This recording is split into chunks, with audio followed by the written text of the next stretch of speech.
لكم في الروح.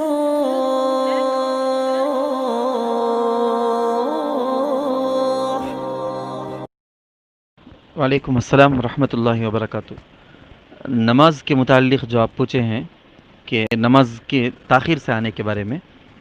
تو اس سلسلے میں دو باتیں اچھی طرح یاد رکھ لیں۔ ہماری ایک رکعت یا دو رکعت چھوٹ گئی، اس کے بعد دیری سے ہم آ کر امام صاحب کے ساتھ جڑ گئے، تو اس میں دو باتیں یاد رکھنا ہے۔ نمبر ایک قرات کے اعتبار سے، نمبر دو قاعدے کے حساب سے۔ قرات کے اعتبار سے امام کی نماز سلام پھیر کر ہم اپنی نماز پوری کرنے کے لیے جب کھڑے ہوں گے نا، قرات کے اعتبار سے یہ ہماری نماز کی شروع ہے، سٹارٹنگ ہے، کیونکہ سٹارٹنگ ہی تو امام صاحب کے ساتھ ہم چھوڑ دیے تھے شروعات کو۔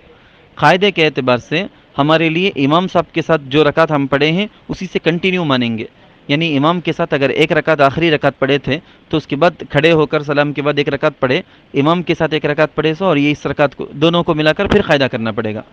مثال کے طور پر آپ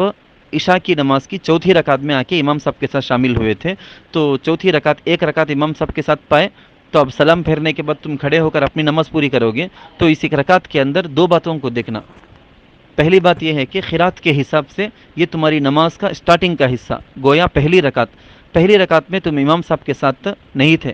نہ سورہ فاتحہ پڑھے تھے نہ ضم سورہ سنے تھے، تو اس لیے اب یہ تمہاری پہلی رکعت ہے، حتیٰ کہ بعضوں نے ثنا تک پڑھنے کے لیے کہا ہے علماء نے، تو یہ سٹارٹنگ بالکل شروع ہے، اس لیے یہاں پر تعوذ تسمیہ کے ساتھ سورہ فاتحہ پڑھیں گے، ضم سورہ بھی پڑھنا پڑے گا۔ اور جہاں تک بات ہے قاعدے کی، اب یہ میں آپ کو مثال دیا تھا ایگزامپل، عشاء کی چوتھی رکعت میں آپ آئے تھے، امام صاحب کے ساتھ جڑ کر ایک رکعت چوتھی رکعت پڑھے تھے، تو قاعدے کے بعد آپ کھڑے ہو کر ایک رکعت پڑھے نا، امام کے ساتھ پڑھے سو ایک اور یہ ایک، دونوں ملا کر دو رکعتیں ہو گئی، ہر دو رکعت میں قاعدہ کرنا ہے، اس لیے قاعدہ کریں گے،